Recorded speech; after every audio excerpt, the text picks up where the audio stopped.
P.A.F pickups and how to adjust them perfectly coming up. Alright, so perhaps the number one question I get as owner of ThroBak Electronics is how to set pickup height properly for a P.A.F style pickup. And it's a good question because in the past there's been sort of a approach of a one-size-fits-all for pickup height adjustment. Give a specific measurement and set your pickups to that. But unfortunately, it doesn't really work as it should with a P.A.F. It doesn't take into account personal preference as far as playing style, and it doesn't really take advantage of the variance that you can have in a vintage P.A.F and that many repros have in the character of the neck and bridge pickups. That character can vary from the magnets, as simple as just magnet difference or resistance difference, or any number of variables that are built into a good repro or a vintage P.A.F. So in order to get the perfect adjustment, you really have to tune the height of both of these pickups and balance them in a way that fits your playing style and fits the gear that you're going to play through as far as amp, effects, so on. So the method I like to use takes all of that into account, and we'll get these tuned to the right height for your playing and for that particular guitar. So I'll show all those steps coming up. Before we get started with the actual adjustment, there's a few simple steps that we have to make sure are squared away. First, you want to make sure that you have your guitar set up to your preferred action. You want to make sure that you have the strings that you prefer on the guitar.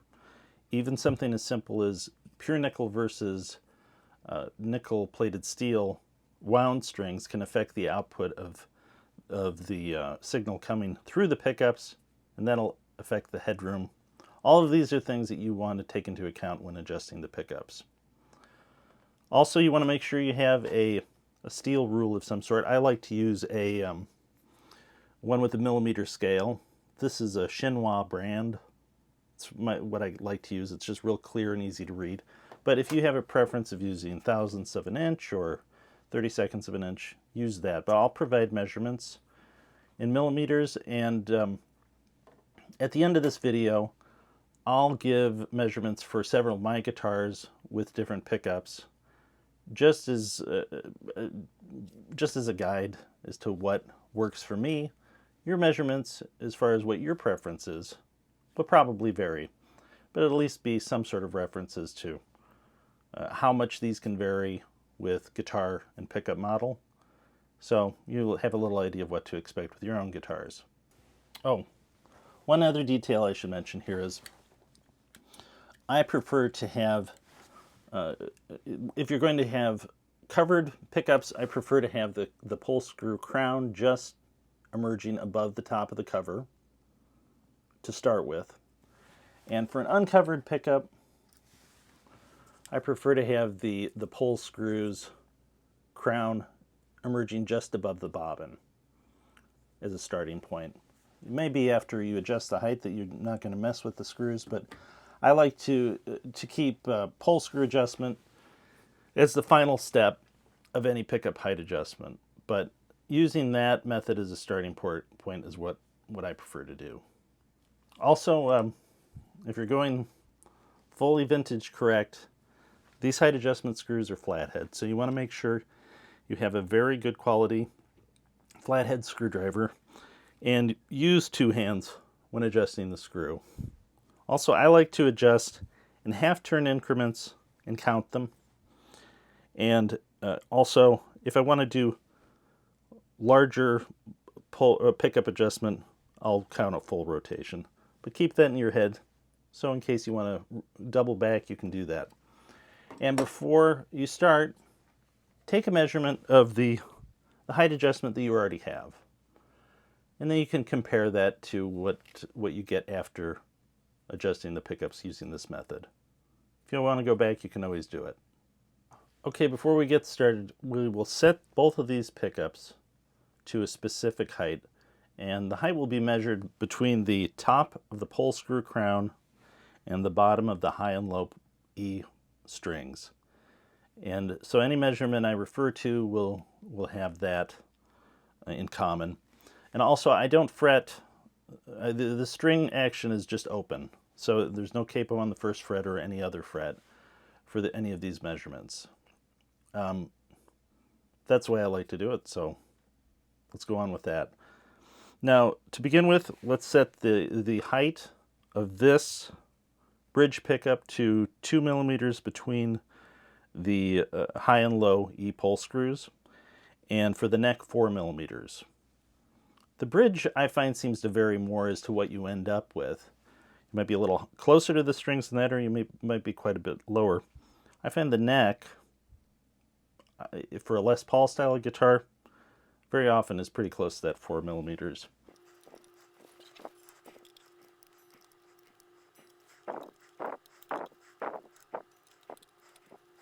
All right, so we've got the pickup set to 2 millimeters and 4 as measured between the bottom of the string and the top of the high and low E pole screws.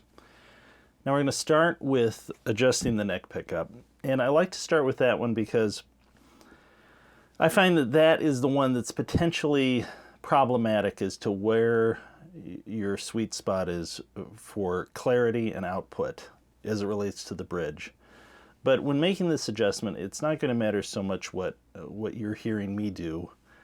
It's that you understand the concept of how I like to adjust these. So when I'm adjusting the neck pick, I'm thinking in these terms. Lowering the pickup will increase low-end clarity and note separation. Raising it will increase volume and low-end warmth, but at some point it will increase low-end boominess to a point that you may not like it. So the idea is to get a balance between output and clarity that works for your guitar and for your style. Someone that loves to play on the neck all the time clean might want that low-end body and girth that you would get from the pickup closer to the strings. But the way I like to play, I like to have as much clarity as I can get out of the neck pickup, so I use it as a counterpoint to the bridge and know that I've got really good note separation. And this is one thing that P.A.Fs really shine at is clarity in the low end, but it really requires you have it adjusted properly to get that. So keep that in mind. Oh, when I do this also, this is really a preliminary adjustment. I'm going to play with the volume and tone up high all the way.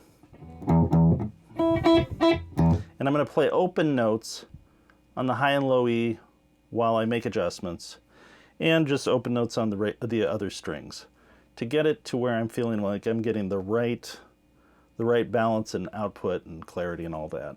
So let's get on with that.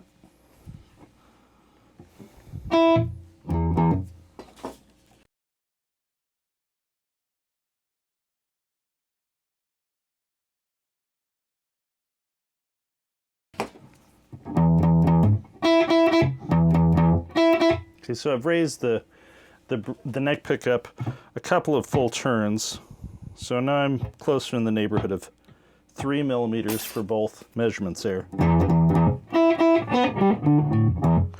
And I'm gonna raise it just a touch more. I think I've lost clarity, particularly in the low end that I want, and I think you'll probably.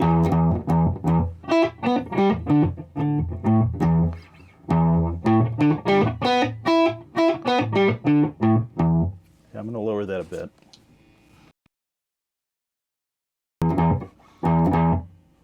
Now that's just the low end.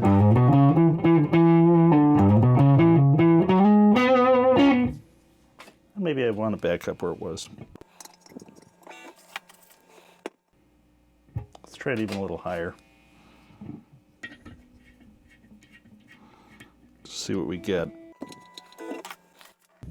All right, so I've raised this to now we're like 2 millimeters instead of 4. So I'll play. And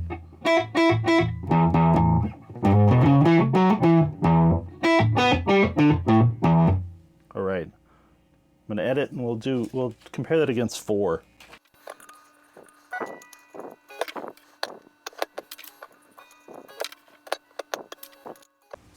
All right, so that last one was 2 for the neck. Let's just compare it to 4.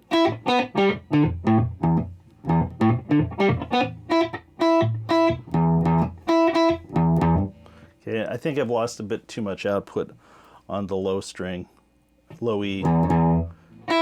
So let's adjust it up a bit. And again, keeping in mind, want more output, want to retain clarity though. We'll get rid of the boominess. I think there was boominess at 2 millimeters that just wasn't appropriate.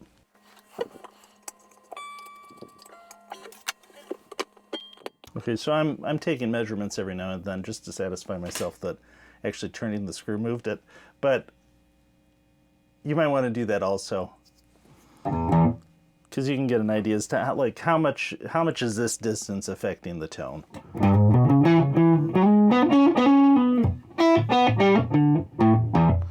I like that pretty well.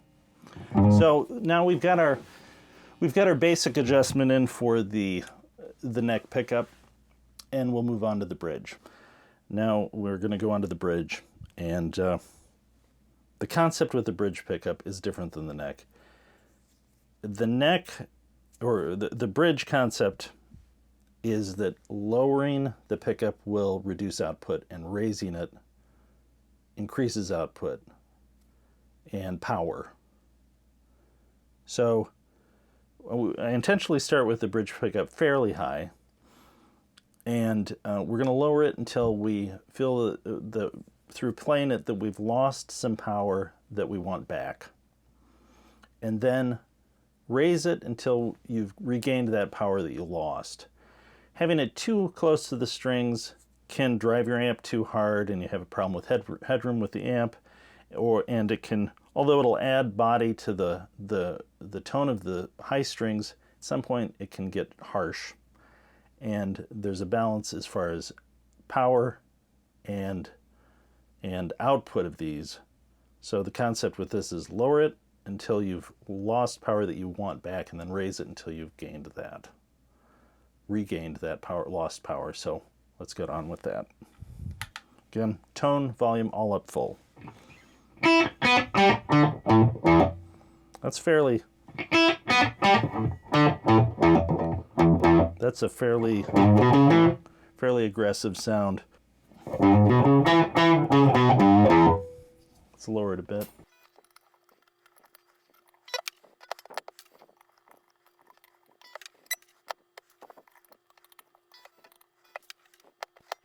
All right, so for the purposes of illustrating this, I've lowered this to 4 millimeters, and we'll just compare that to the 2.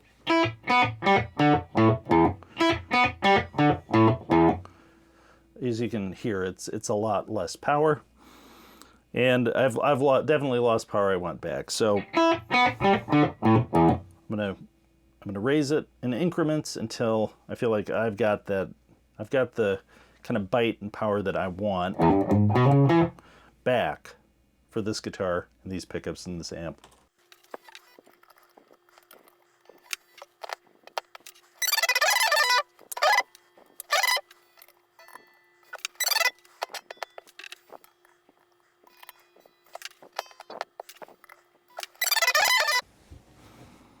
All right, after a bit of adjusting, I think I've got the bridge where I want it.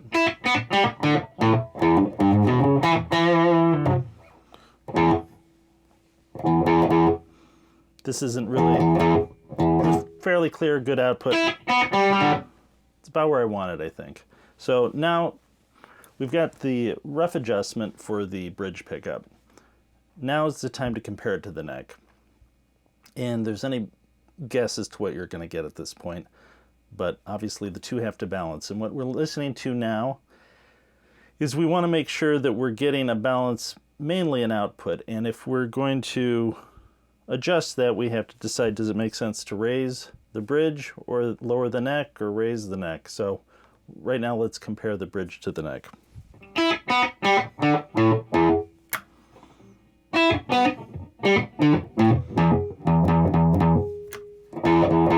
Okay, Okay, so what I'm hearing right now is I think I've got, relative to the bridge pickup, that low end is boomier than I want it.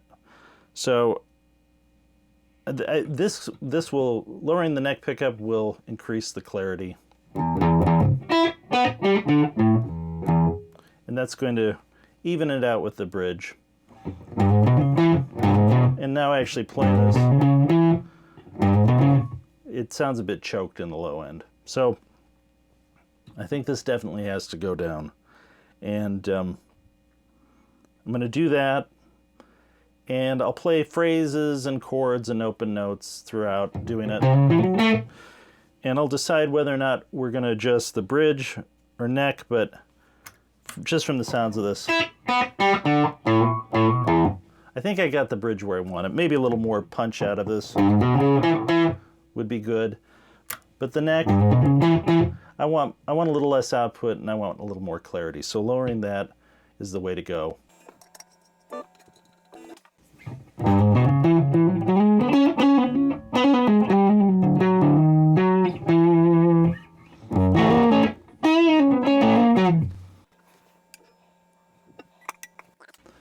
Yeah, it's much higher than it should be.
All right, I think I've got this fine-tuned the way I want it.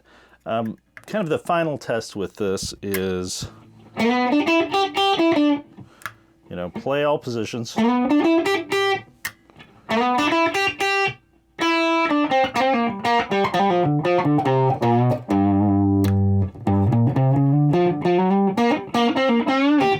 So, if you want to further tweak it, you can affect the middle position tone by what the balance is in height between the bridge and neck pickup. So, raising the bridge a bit, a little brighten it up, or lowering the neck pickup a touch will make it a little chimier.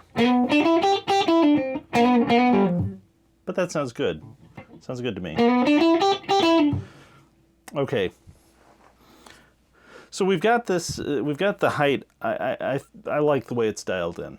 The question is there any individual string that I want to adjust the output of?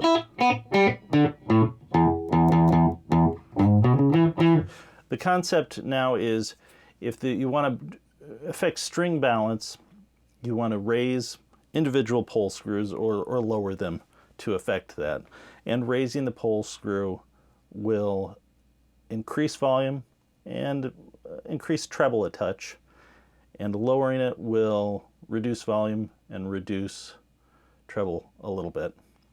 The pole screws tend to be a little more bitey sound once you start raising them, and so keeping that in mind will be, that's the approach you want to take.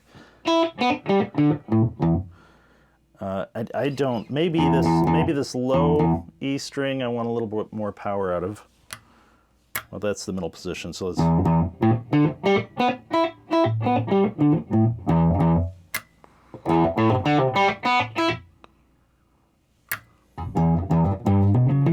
I think I'm good with that the way it is. So I'm just going to reserve pole screw height adjustment for the future.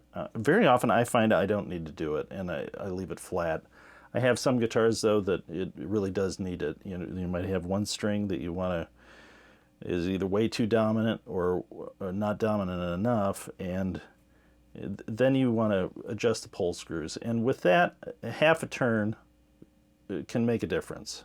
Even a quarter turn can make a difference. So small adjustments to the pole screws will be worth the effort if you think you need it.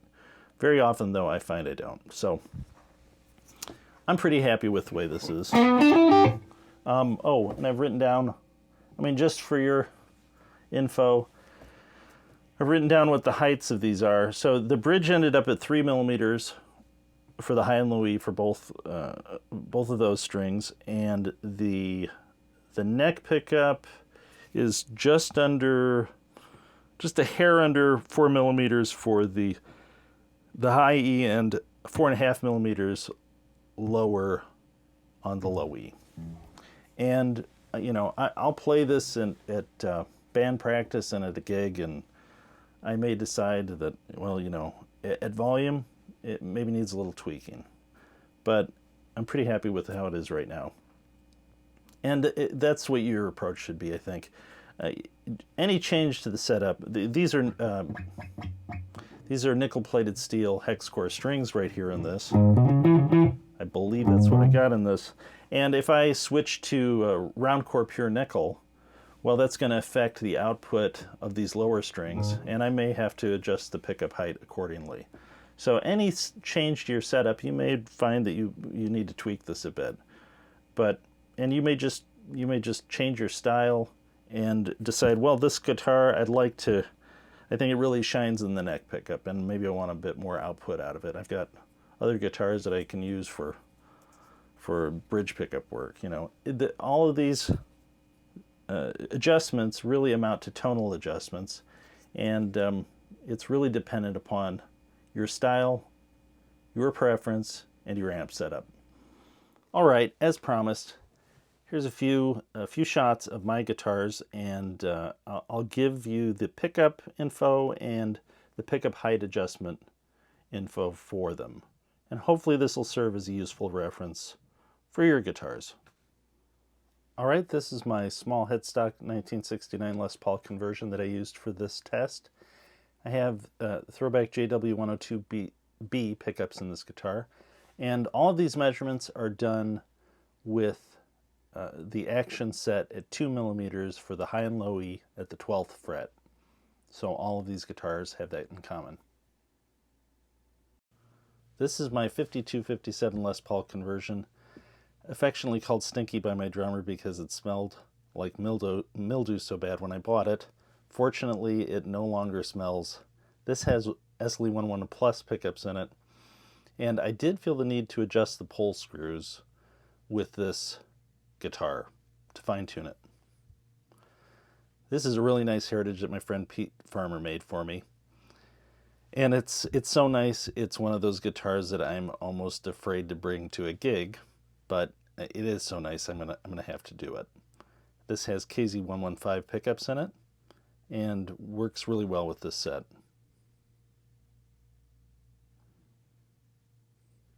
This is another Heritage. This is one of those great eBay deals I found a few years ago, and this is a pretty light guitar. It has SLE-101 pickups. For some reason it's labeled a second, and I cannot figure out why, but it doesn't bother me a bit. Glad to have this guitar. This is a '89 ES-335. I got this guitar in trade. It's a little heavier for 335, and it also has SLE-101 pickups. This is just under 9 pounds. And compared to the Red Heritage, as far as what the difference in pickup height adjustment is maybe between a Les Paul style guitar and a 335. Oh, this is one of my favorite guitars, 67 ES-335. And it's got ER-Custom pickups. I keep coming back to this guitar for blues gigs. It's really nice and punchy, and I just love the way it plays. Love these 67 and 68 335s. You can often get a really good deal on them when they've had the trapeze tailpiece removed. This Heritage 535 also has ER-Custom pickups, and compare it to the Gibson ES-335, and you can see the bridge just ended up a little different as far as what sounded right for this guitar.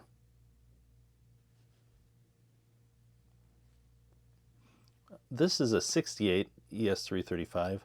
I put Pre-T-301 pickups in this guitar, and these are a little lower output pickup, and it allows you to get the pickups close to the strings, but it doesn't drive the amp as hard as a higher output set would, so you just get a little bit more headroom from the amp. Well, I hope that was useful. I gave you the method I prefer, that I think really helps you dial in specific guitar pickup combinations to your need. And I think that really you have to approach it that way, that they're individual guitars and the pickups really have to be tuned to what you want out of that guitar. So anyway, if you enjoyed the video, click like. If you'd like to see more, click subscribe. And if you want notification of the next video, and there will be more, click the bell and you'll get notification. And once again, thanks for letting ThroBak be part of your search for great guitar tone.